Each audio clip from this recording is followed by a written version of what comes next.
Halo guys, assalamualaikum warahmatullahi wabarakatuh. Berjumpa kembali dengan Bang Tompo. Oh iya, gimana kabarnya semuanya? Semoga senantiasa diberikan kesehatan, kelancaran dalam mencari rezeki, dimudahkan dalam merawat tanamannya, dan nantinya diberikan panen yang melimpah. Amin ya robbal alamin. Di sini Bang Tompo mau berbagi sedikit, dan insya Allah nanti walaupun sedikit nanti bisa bermanfaat bagi kita semua. Amin ya robbal alamin. Di sini Bang Tompo mau membicarakan masalah harga pupuk yang mahal. Jadi begini, dengan cara kita melihat basic tanaman itu sebenarnya hanya membutuhkan pupuk itu kurang lebih 8%. Ingat ya guys, tanaman hanya membutuhkan pupuk itu kurang lebih 8%. Dan kurang lebih 92% itu adalah air, sinar matahari, dan karbon. Itu dalam pembahasan itu sudah Bang Tompo bahas, dan bagi teman-teman semuanya bisa melihat video Bang Tompo yang dalam pembahasan itu ada di link profil Bang Tompo, bisa dilihat. Dan ini masalah pupuk.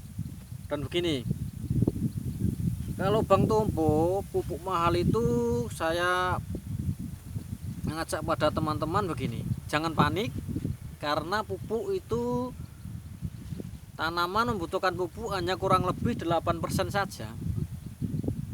Itu termasuk pupuk makro sekunder, makro primer, ataupun pupuk mikro. Jadi begini, gimana caranya supaya kita nanti dalam merawat tanaman kita tidak boros pupuk, hanya memberikan pupuk sedikit, tapi nanti hasil panennya itu masih bisa maksimal dan masih bisa berbuah banyak. Gimana caranya? Gini guys, itu yang pertama itu, kalau Bang Tompo itu dengan cara memberikan ini guys ya, Bang Tompo memberikan pupuk Agen Hayati M21. Kenapa Bang Tompo memakai ini? Karena ini isinya adalah bakteri, dan bakteri ini nanti kalau sudah di dalam tanah itu akan bisa membuat pupuk sendiri. Maksudnya begini, sebenarnya di dalam tanah ini kandungan unsur hara pupuk itu banyak, sudah banyak, kemungkinan itu sudah cukup. Walaupun tidak ditambah pupuk kimia itu sudah cukup, cuma di dalam tanah itu masih terikat dan belum terurai. Karena apa? Karena tanaman itu menyerap unsur hara atau pupuk itu dalam bentuk ion kation. Jadi pertukaran ion kation di akar itu, jadi tanaman yaitu menyerap tanaman dalam bentuk ion kation. Jadi bagi Bang Tompo memakai ini untuk mengurai bahan-bahan organik yang ada di dalam tanah, supaya itu nanti semua bisa menjadi pupuk. Contoh bahan organik seperti ini, contoh bekas rumput-rumput yang sudah kering, itu bisa kita masukkan ke dalam tanah, ke lahan kita, ataupun pupuk kandang kita masukkan, ataupun bekas jerami yang tanaman lama ini nanti sebenarnya bisa menjadi pupuk. Tapi dengan bantuan ini, pupuk Agen Hayati, ini isinya adalah mikroorganisme, bakteri, dan jamur. Intinya pakai ini yang sifatnya laktogen. Laktogen itu yang tidak merugikan tanaman. Dan ini teman-teman bisa memakai ini, dan teman-teman tidak harus memakai ini. Pakai merek dagang yang lain bisa. Di toko banyak, toko pertanian. Kalau tidak, teman-teman bisa membuat sendiri. Misalnya salah satu contoh membuat dari akar bambu itu namanya PGPR, dan itu sebenarnya bagus. Cuma kadang kita sebagai petani nggak sempat buat atau malas atau gimana. Dan untuk ini, untuk yang Bang Tempo pakai ini ada kandungannya komplit. Di sini ada Lactobacillus, Azotobacter, Rhizobium, Pseudomonas, Trichoderma dan lain-lain. Dan ini ada trichodermanya juga. Trichoderma ini adalah jenis jamur.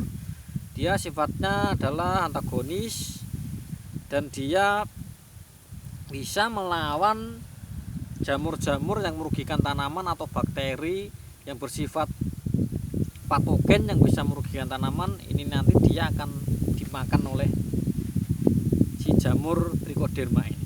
Ini keunggulan dari trichoderma. Dan teman-teman tidak harus memakai merek dagang ini, bisa memakai yang lain, pupuk hayati.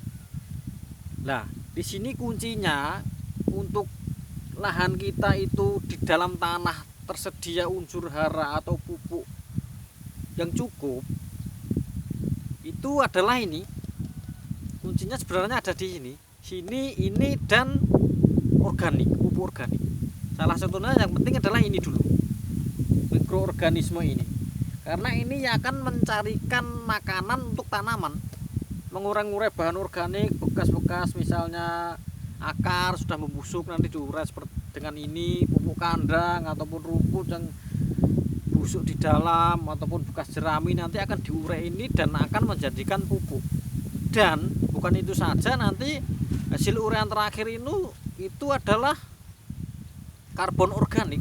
Karbon organik itu nanti tanaman sangat memerlukan, dan itu sudah Bang Tempo bahas di masalah cara kinerja tanaman dengan berproses fotosintesis. Nanti teman-teman bisa lihat di videonya Bang Tempo yang lain yang membahas masalah proses fotosintesis.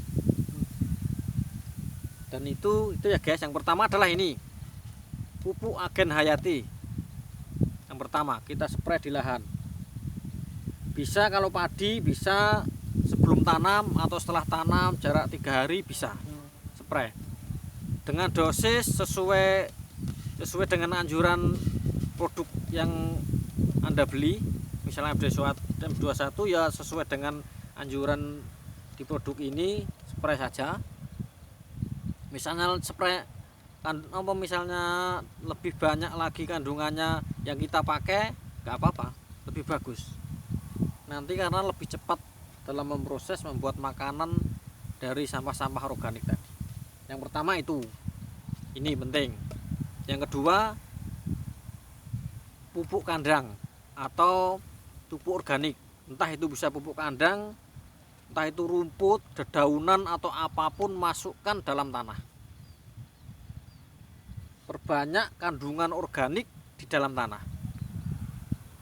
Karena apa? Karena kandungan karbon organik dalam tanah itu sangat menentukan dalam tumbuh kembang tanaman kita, terutama nanti masalah kesehatan tanaman kita.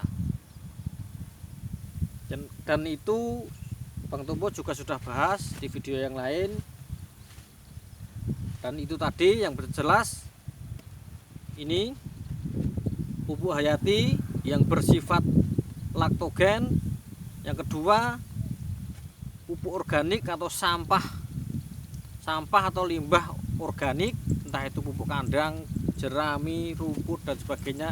Yaitu solusinya ya itu, kalau ingin kita menghemat pupuk kimia, supaya kita misal membeli pupuk kimia itu tidak banyak-banyak, sedikit saja.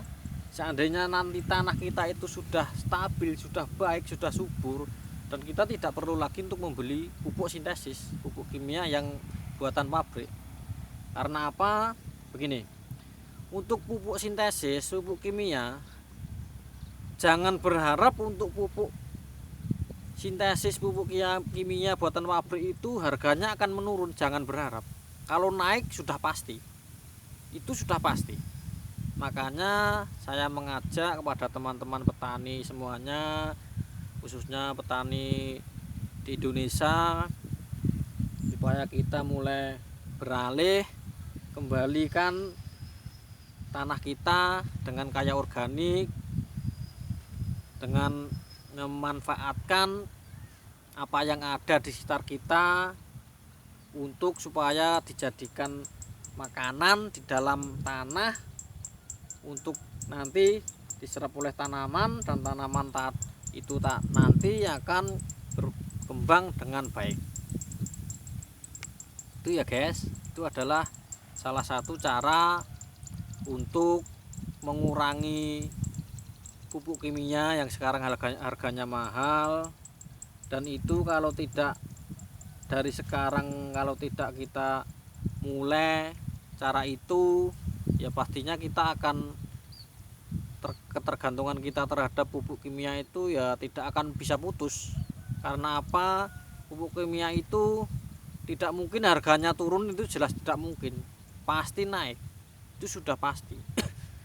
Dan saya pribadi, Bang Tumpo, mengajak petani, khususnya petani di Indonesia, untuk mulai sekarang merubah cara kita bertani, perbanyak dengan menggunakan pupuk yang berdasar organik. Maksudnya berdasar organik itu pupuk yang dari hasil limbah makhluk hidup, ya rumput, ya tanaman, ya bisa pupuk kandang.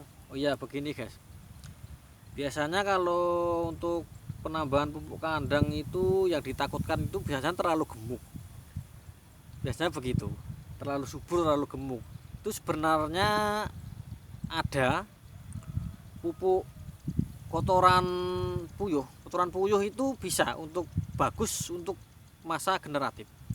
Kotoran puyuh itu kandungan fosfat dan kaliumnya itu tinggi, dan itu bukan itu saja, kandungan proteinnya itu tinggi, 20% lebih itu kandungan proteinnya, dan itu dibutuhkan tanaman juga.